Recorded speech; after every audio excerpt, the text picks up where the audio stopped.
Hello, ladies and gentlemen, and welcome back to the podcast. And today, I'm going to do my review of AEW's Full Gear. Before I get in the show, I want to go over some news, notes, and rumors that's been going on with AEW before I get into the whole review about Full Gear, which was an absolute crazy night in itself.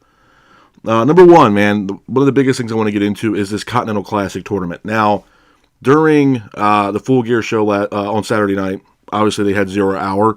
Eddie Kingston had a match. He was defending the Ring of Honor World Championship against Jay Lethal, which Eddie Kingston was able to become victorious in that match and retain the Ring of Honor World Championship. After the match, though, he had an interview backstage with Renee, and Eddie Kingston says that he wants to be a part of this Continental Classic tournament and that he's throwing his name into the hat as far as being a part of the tournament, which I think is absolutely great. I think Eddie Kingston is one of those underrated talents. Obviously, currently, right now, he is the Ring of Honor World Champion as well as the New Japan Strong Openweight Championship.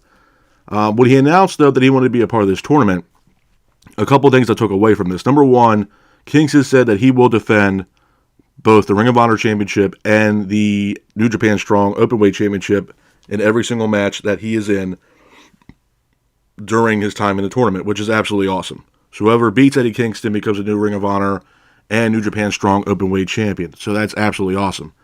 Now, a lot of people were speculating as well with this Continental Classic tournament, what is the winner going to receive? What is the winner going to get? Is it going to be a future title shot? So on and so forth. So Eddie Kingston kind of let the cat out of the bag, if you will, and said that the winner will get a championship.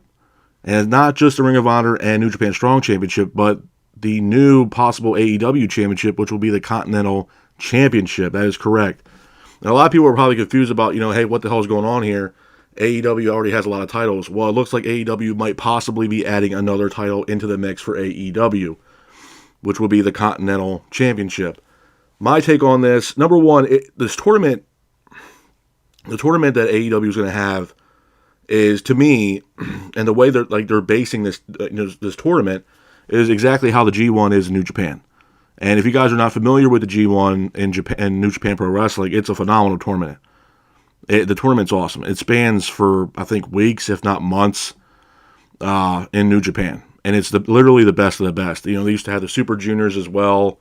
This, G1 is just some of the best of the best, the elite, if you will, in New Japan. And they just have crazy matches. You have Group A, Group B, Group C, Group D, and they all compete in this round-robin tournament. And it's kind of the same thing we're getting now with this Continental Classic tournament in AEW over in the States. Tony Khan and even Bryan Danielson had mentioned that they want this tournament to kind of be like the G1, but the G1 in the U.S. Some of the best versus the best. And for what it's worth, some of the names that have been announced for this tournament are not bad names at all. I mean, you have the likes of Bryan Danielson, Andrade, Mark Briscoe, Eddie Kingston. You also have possible Takeshita coming. I know Takeshita put something on Twitter the other day saying that he really wants to be a part of this tournament, that he wants to have, win all 3 belts, kind of like how All Japan Pro Wrestling was back in the day, where the champion usually had all 3 championships, with people like Kawada and Misawa and stuff like that over in All Japan Pro Wrestling. When you were the champion over in AJPW, you carry 3 belts, whether it was Stan Hansen or Vader or, like I said, Misawa, stuff like that. I mean, All Japan Pro Wrestling were known for that. It was the Triple Crown Championship. So it's kind of the same dynamic we're getting here with this Continental Classic tournament, which I'm all for it. I think it's great. If Takeshita ends up joining this tournament, it only makes the tournament even better. And there's still other names. I think there's still, 8 names left to fill out this 12-team format for this tournament. We already have 4 names already. With the names that have already been listed. So to add 8 more names, possibly Takeshita, maybe Daniel Garcia, Ricky Starks, Jon Moxley, Claudio Castagnoli, it has to be the best of the best. I do not want to see a Jeff Jarrett in this tournament. Jeff Jarrett should be far away from this tournament. And right now, it's shaping out to be, the best of the best that AEW has to offer, and I'm absolutely all for it. So it does look like the winner of this tournament will be a Triple Crown champion. Whoever wins this tournament, they will hold the New Japan Strong Openweight Championship, the Ring of Honor World Championship, and for what I understand now, a new AEW Championship known as the Continental Championship. So definitely looking forward to that, and definitely looking forward to who's going to win this Continental Classic tournament. Moving on from that, Ronda Rousey. Ronda Rousey made some small headlines here recently in professional wrestling. She had a couple matches here, well, one on the Indies with Sami Callihan's promotion, Pro Wrestling Revolver, where she teamed up with Marina Shafir in a tag team matchup against Athena and I believe Billy Starks from Ring of Honor, which that match led to another match for Ronda Rousey where Ronda made her Ring of Honor debut, and, kind of made an impact with Ring of Honor and stuff like that. To be honest with you, I know a lot of people are against this. They're like, why is Ronda coming in and being a part of, AEW / Ring of Honor, so on and so forth.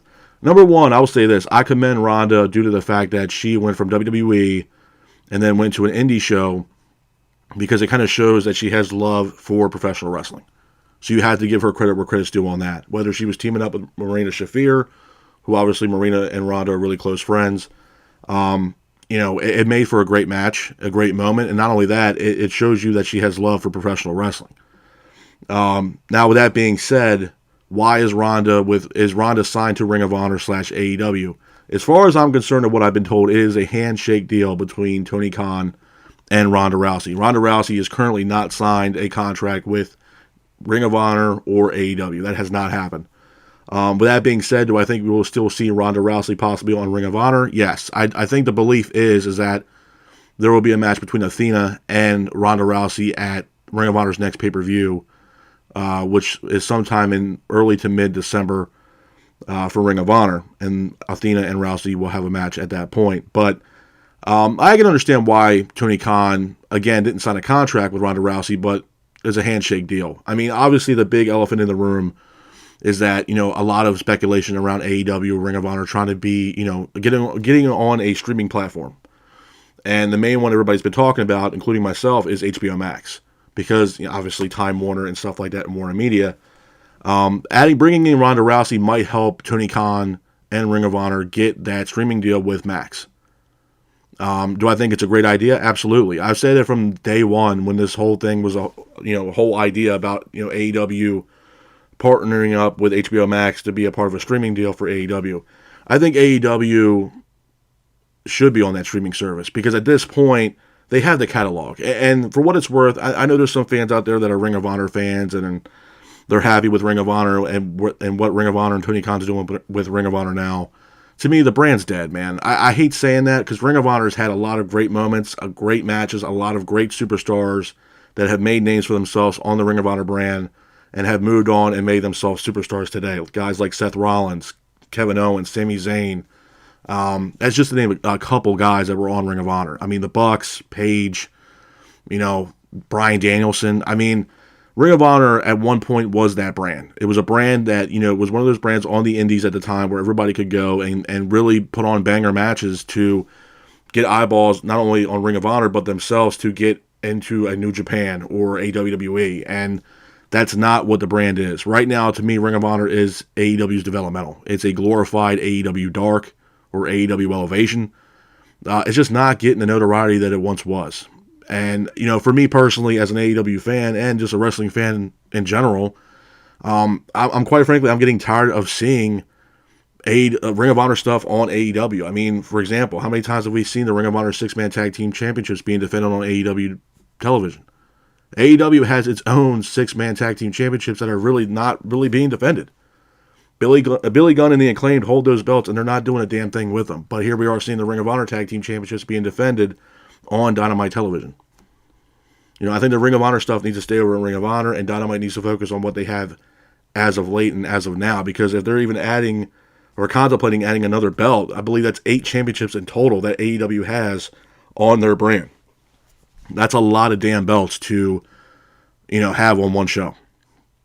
Number one. Number two, it's just Ring of Honor, like I said, man, it's just a dead brand. If Ronda can help them get on HBO Max, I'm all for it.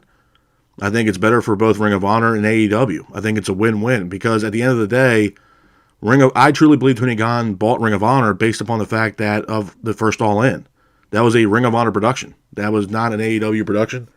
And that's really what, started this whole deal with AEW. I mean, that show alone really, catapulted, the Bucks and Tony Khan to get in the business and, start AEW. So I'm sure, the Bucks and everybody else that were on that show really wanted Tony Khan to purchase Ring of Honor to get that match, to get that pay-per-view.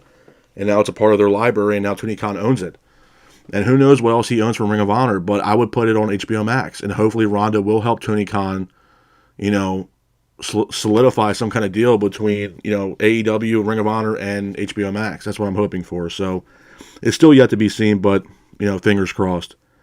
And my final news and notes that I have is the Young Bucks. And I know I possibly mentioned this last week. Matt and Nick Jackson, obviously they go from being a babyface tag team to a heel tag team, especially after they lost the 6-man tag team championships against the Gates of Agony.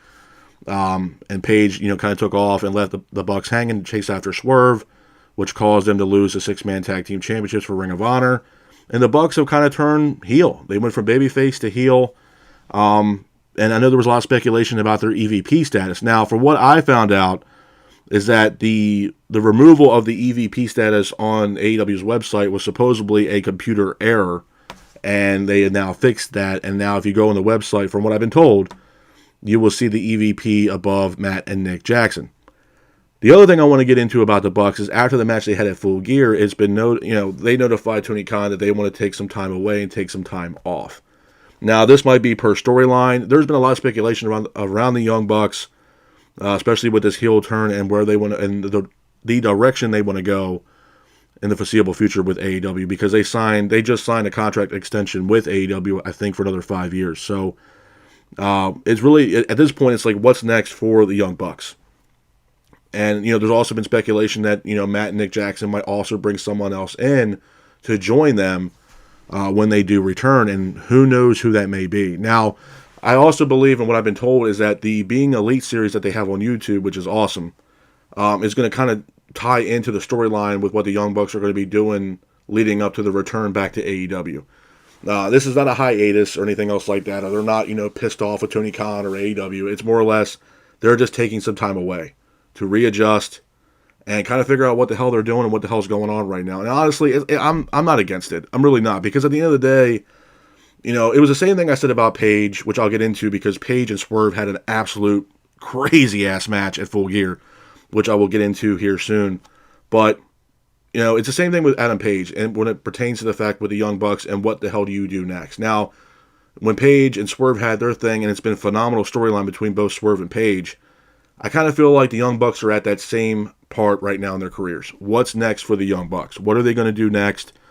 Who are they going to chase after next? I know they just had that match at Full Gear with the Golden Jets. They lost that match, so Omega is still going to team up with Jericho, and they lose their number one contendership to the Omega to Jericho, and now Jericho and Omega are the new number one contenders for the AEW Tag Team Championship. So, like I said, where does this leave the Bucks? And I think that's the reason why they're taking a hiatus, if you will, a little bit of time off.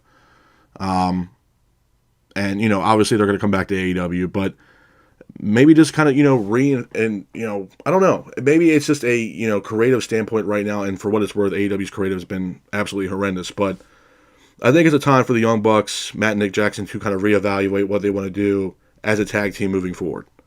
And it gives these other tag teams on the roster an opportunity to shine, like a Ricky Starks and Big Bill, Dralistico and Roosh, Best Friends, the Lucha Bros, if they figure out what the hell they're doing. It just elevates other tag teams. You know what I mean? Like, we're still waiting on the return of Dante Martin to team up with Darius Martin again, part of Top Flight. So, I mean, the tag team division needs to have a little bit more spotlight into it again. And the tag team match they had at Full Gear in that ladder match was absolutely incredible. But I think the Young Bucks need to step back, reevaluate, come up with a game plan, and then return and just take over the tag team division once again. And I think that's exactly what the Young Bucks, if I was the Young Bucks, that's exactly what I would be doing. But besides all the news and notes and rumors, let's get into this crazy-ass show called Full Gear, man. This show was absolutely incredible. Starting off the show, we had the 0 Hour. It kicks off with Eddie Kingston versus Jay Lethal for the Ring of Honor World Championship. The match itself, man, it was a good match. Back and forth matchup between Kingston and Jay Lethal. Eddie was keeping the pace of the match, but Eddie and Jay both exchange in the middle of the ring. Jared then attacks Eddie Kingston. Eddie Kingston then somehow gets up, hits an exploder suplex on Jay Lethal in the middle of the ring. Jay then gets up, hits an elbow drop on Kingston for a near fall.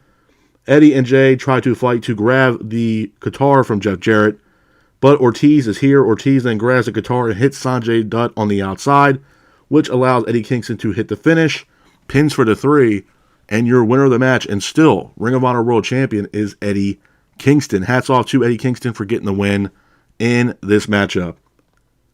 Moving on from that, we go into our next match of the night. It is Buddy Matthews versus Claudio Castagnoli. Again, thought this was a really good matchup. Back and forth matchup between Matthews and Castagnoli, with Castagnoli keeping the pace of the match.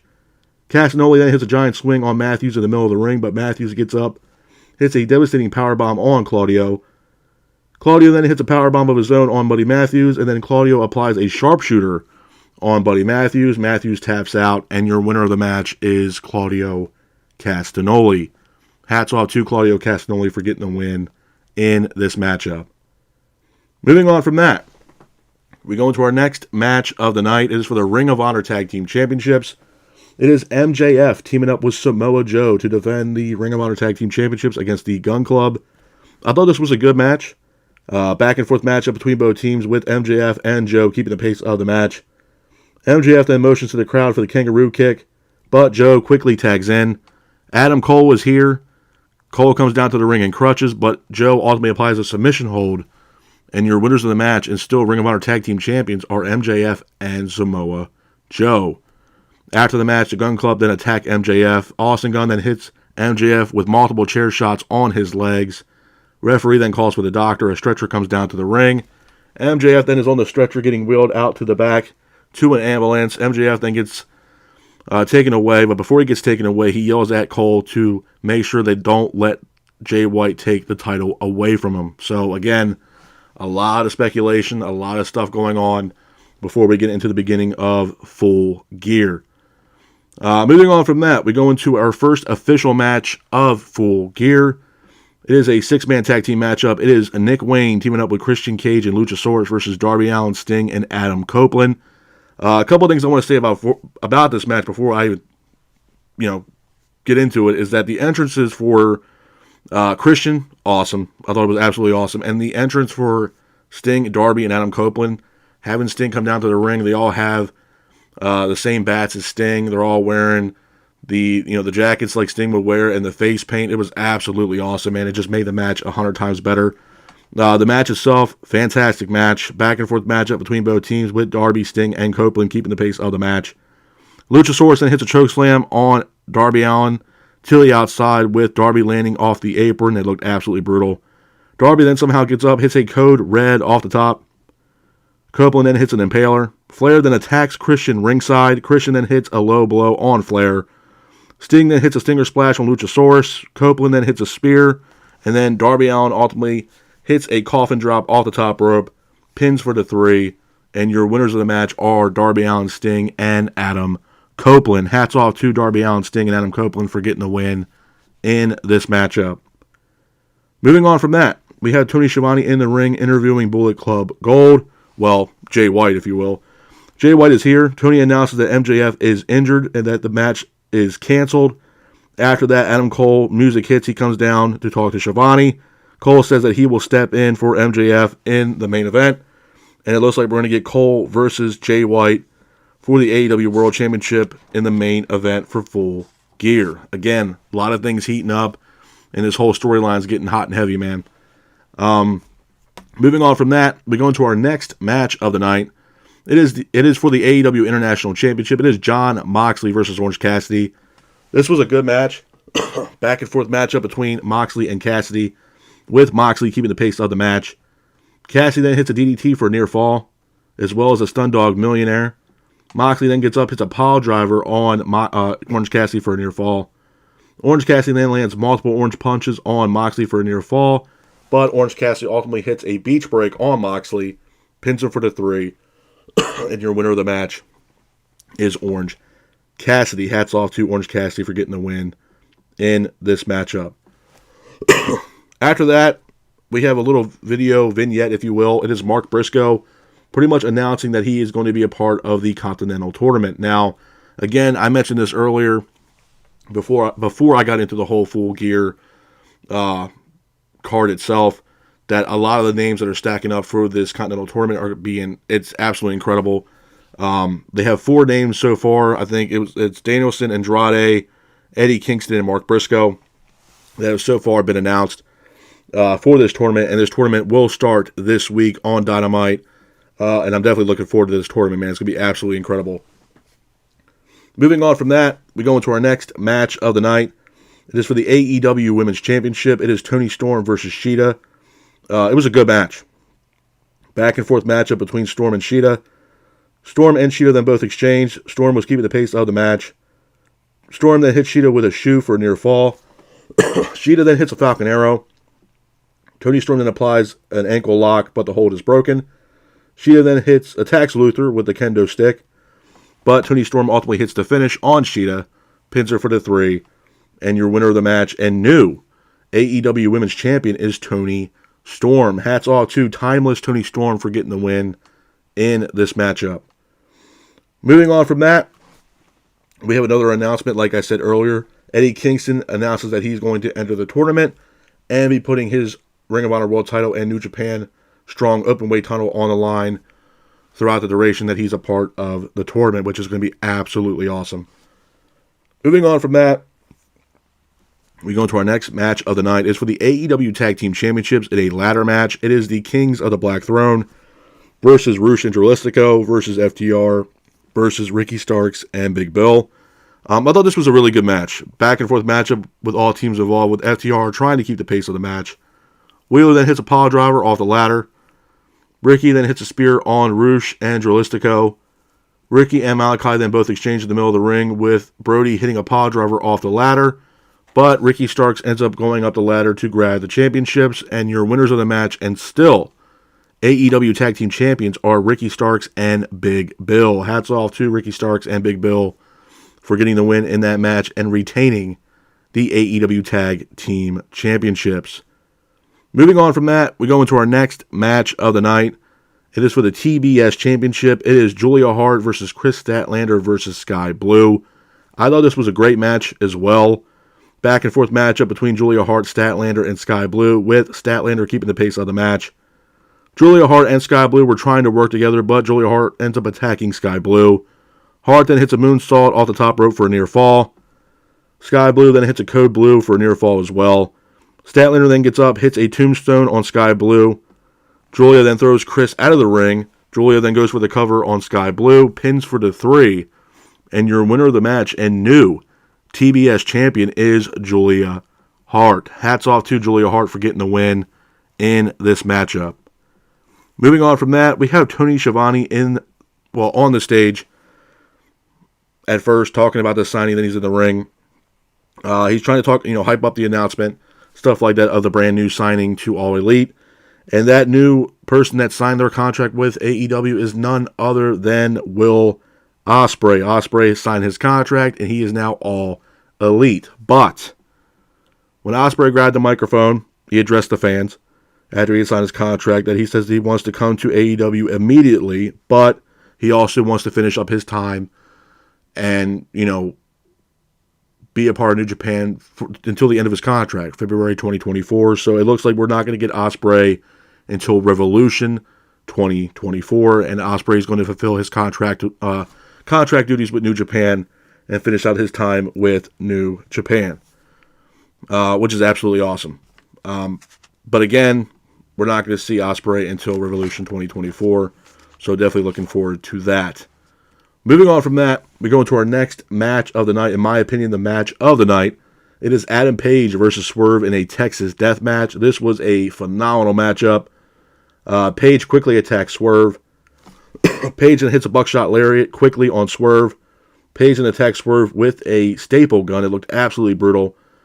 Swerve then gets up, hits a Death Valley driver off the apron on Page off the center block. It looked absolutely brutal. Swerve then hits a pile driver. Page then hits a moonsault to the outside using a barbed wire chair. Page then hits a tombstone on Swerve. Swerve then gets up, hits a pile driver on a barbed wire chair. Swerve then hits a foot stomp. Swerve then pours out broken glass on Page's back. It looked absolutely brutal. Swerve then hits a 450 off the top rope onto Page. Page then hits an avalanche fall away slam on the barbed wire table. Page then hits a dead eye. Page then hits a buckshot lariat again. Ref then almost counts out Swerve, but Nana pulls Swerve out of the ring. Cage is here. Cage ends up attacking Page. Nana then hits Page with a chair, but Page ends up hitting a dead eye on Prince Nana through a table. It looked absolutely brutal. Swerve then hits Page with a center block, and then Swerve wraps a chain around Page. Referee ends up counting to 10, and your winner of the match is Swerve. Excuse me. A couple things I want to say about this match, man, and I had to reiterate this.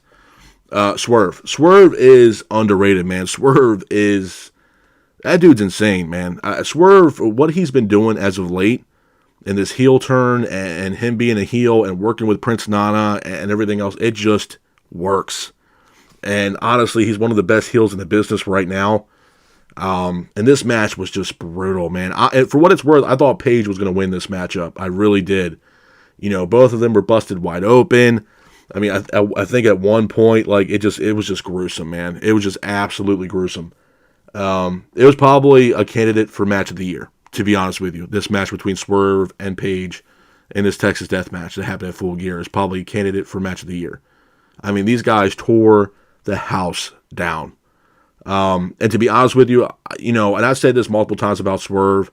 Swerve needs to be in title contention at some point. And if he's not, Swerve 100% needs to be a part of this Continental Classic tournament. And Page. They need to be a part of it. In some kind of capacity, whether it's Swerve or Page, they need to be a part of it. And Swerve, at some point here soon, needs to have championship gold.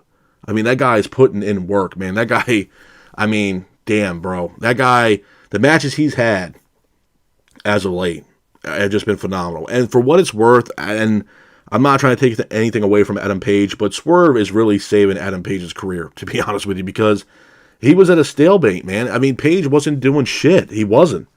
And I mentioned this multiple times. Before this storyline happened with Swerve and Page, Page was not doing shit. It was mainly, at the time, Omega and the Bucks and stuff like that. Omega was dealing with Don Callis, obviously, and everything else like that. Page was sitting on the sidelines, man. He wasn't really doing shit. So when this Swerve thing came around, and Swerve had now not one but two matches with Page, I mean, this match right here was an absolute banger. I mean, it was insane. Like I said, candidate for match of the year, 100%. And hats off to Swerve for getting the win in that matchup. Moving on from that, we go into the next match of the night. It is the Young Bucks versus the Golden Jets, Kenny Omega and Chris Jericho. I thought it was a good match, man. Back and forth matchup between both teams with the Young Bucks keeping the pace of the match. Jericho then hits a lion salt. Jericho also applies a Walls of Jericho, but the hold is broken. Jericho then hits a Hurricane Rana off the top rope. Nick Jackson then hits a Judas Effect. Young Bucks then hit a BTE trigger for a near fall. Omega then goes for a one-wing angel, but Nick counters it with a poison Rana. Matt then hits a one-wing angel for a near fall, but Omega ultimately hits a one-wing angel, pins for the 3.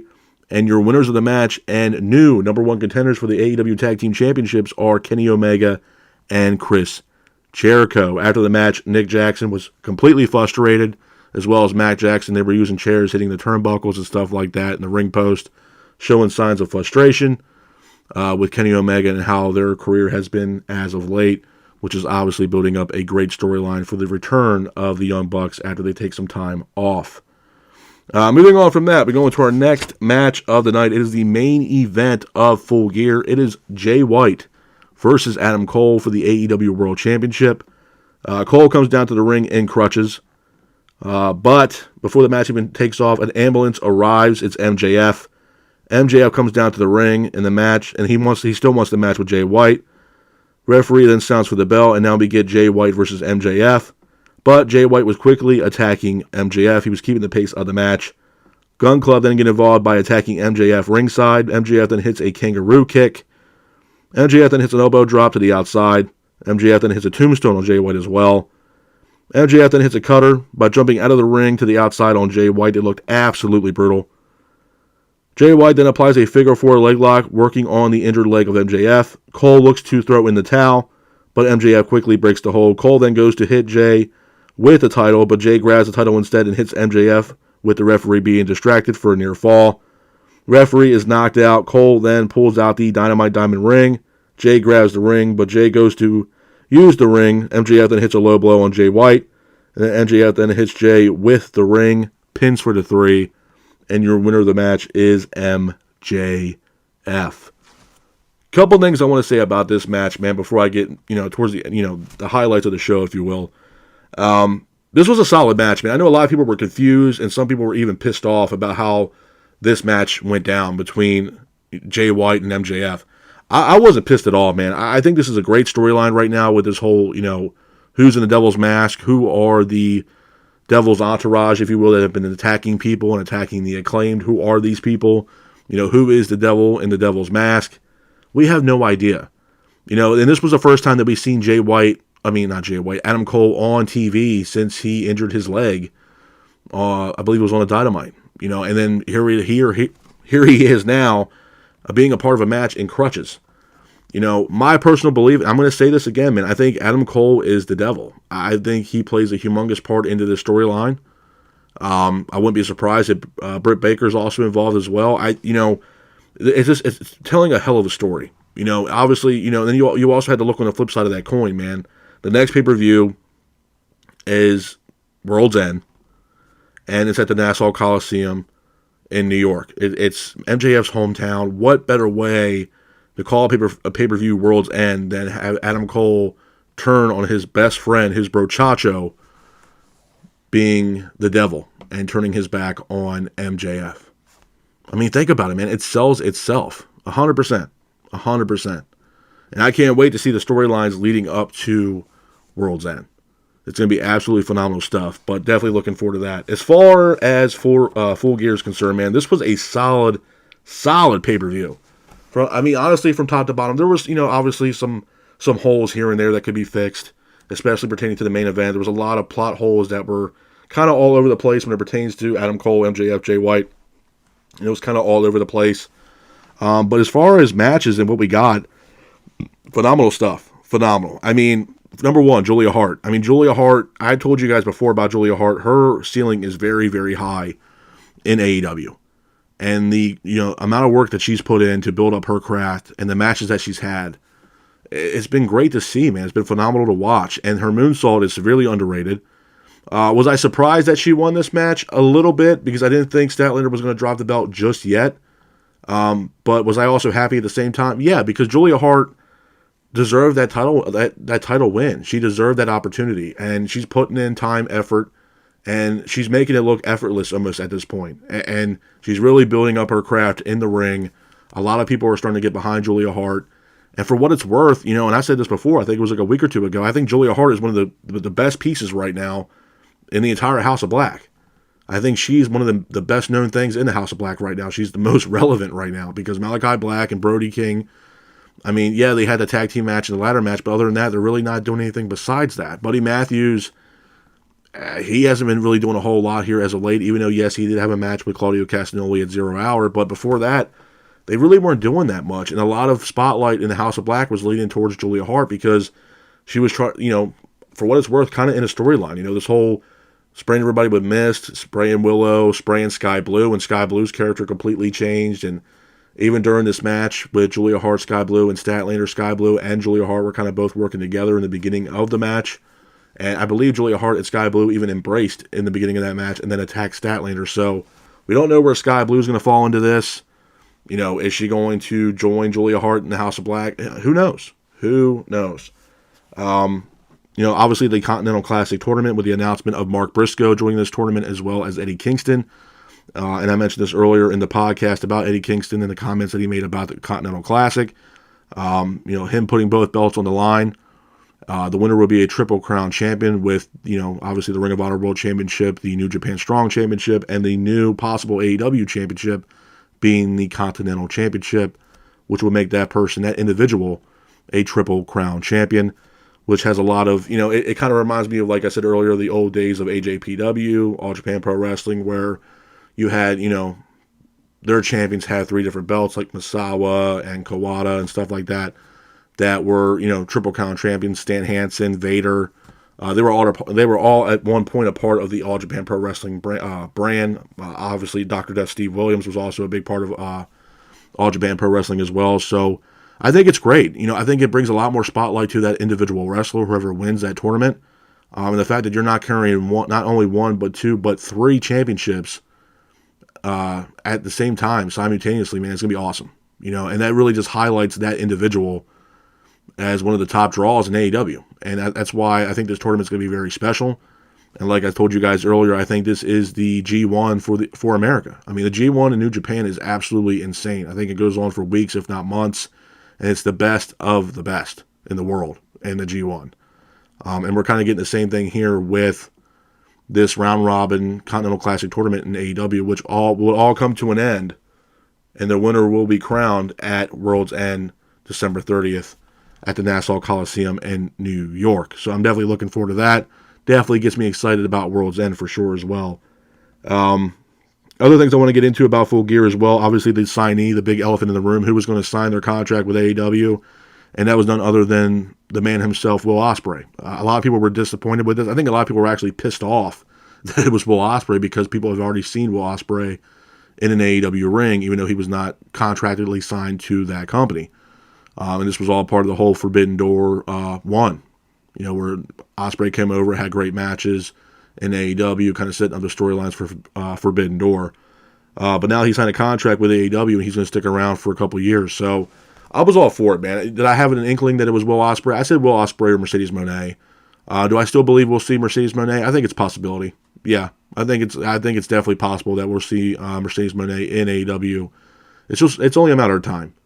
And for what it's worth, this was perfect for Ospreay. Ospreay, it was a win-win. Ospreay obviously wanted to still remain in England. He didn't want to move out of England. He wanted to stay in England, not for his family and stuff like that. He obviously still wanted to do some work with New Japan. I know he wanted to do stuff with Impact and stuff like that. And Tony Khan is allowing these superstars and this talent, both men or women, to do that and have the luxury of going to different companies and working. And it just fits Ospreay perfectly. He makes his money. He's 30 years old. He still has a lot of time left in professional wrestling. He's not even in his prime yet. He just has a lot of time on his belt. And what better way to do that than be in AEW to still wrestle a TNA, episode or a New Japan pay-per-view or New Japan or so on and so forth, man. And not only that, creative freedom over him, his own, character in the ring. I mean, Ospreay is probably, if not the best wrestler in the world right now. I would argue maybe it'd be a tie between him and MJF, but Ospreay's up there, man. Ospreay's putting on 5-star classic matches for a long, long time, and he's been putting in a lot of work here over the past year, man. Ospreay's been going all over the place, putting on 5-star matches. So to have him as an AEW as All Elite, it's only going to elevate AEW, to be honest with you, man. It's going to get a lot more eyeballs on the product and get more people enthused to want to watch AEW. And I think this is maybe not the shot in the arm that AEW needs, but this is definitely much more, and this is an improvement of what they've had.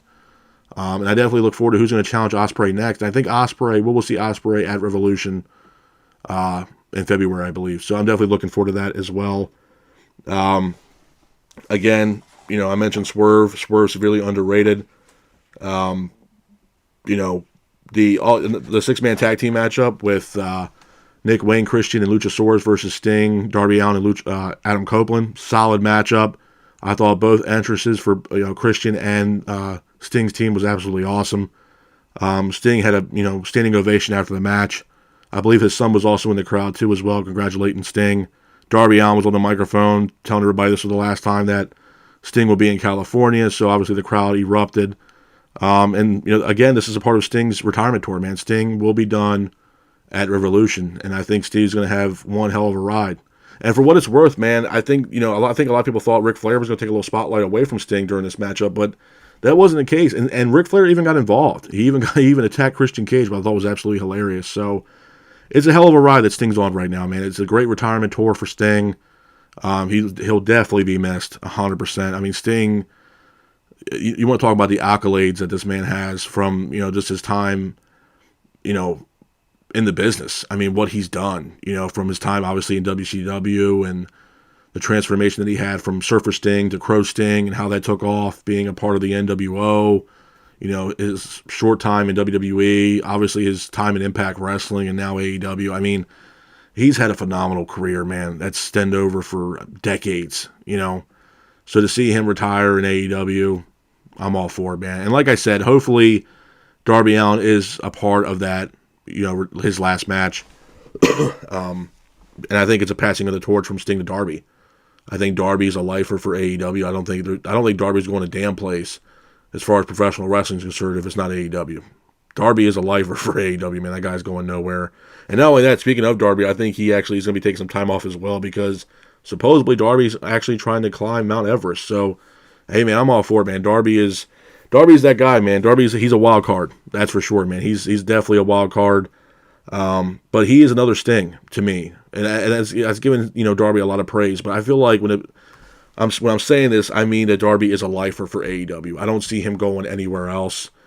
And Sting was too. I mean, Sting was a lifer for AEW until he was there from the beginning until the time they closed up shop and they were bought out by Vince. And even then, Sting was, he didn't go to WWE, man. He went to Impact.